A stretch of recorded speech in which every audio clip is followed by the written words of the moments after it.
Hello বন্ধুরা, আজকে তোমাদের জন্য নিয়ে এসেছি কিমচি।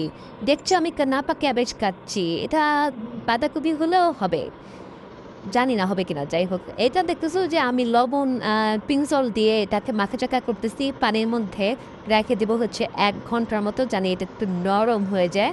এবং নরম হওয়ার পরে আমি একটা পেস্ট তৈরি করব। এই যে অ্যাপেল নিয়েছি, অ্যাপেলটা কুচি কুচি করবো, কুচি কুচি না হলেও হবে, এটা ব্লেন্ডারে যেহেতু যাবে। আমার খালা রান্নার জন্য পেঁয়াজ কুচি, আদা কুচি আর রসুন কুচি করছিল, ওখান থেকে চুরি করে নিয়ে আসছি।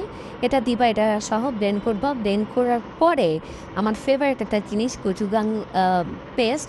এটা বেশি ঝাল না, দেখলে মনে হয় অনেক ঝাল, কিন্তু এটা আমি 3-4 চামচ না, মিনিমাম 5 চামচ দিছি। এটা ভিডিওতে দেখাইনি। এটা দিছি আর সিসিমি অয়েল দিছি।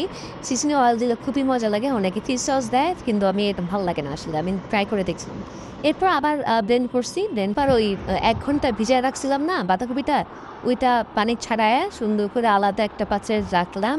এরপর আবার খালার কাছ থেকে গাজর কুচি আর এটা কি মূলা কুচি চুরি করে নিয়ে আসছি। আর আমি একটু পেঁয়াজের কলিও দিছি।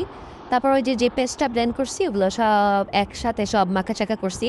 এরপর সুন্দর করে একটা এয়ারটাইট বক্সে এটা রেখে দিবেন ফ্রিজে। নর্মাল এটা 2 মাস পর্যন্ত রেখে খাওয়া যাবে। Thank you so much.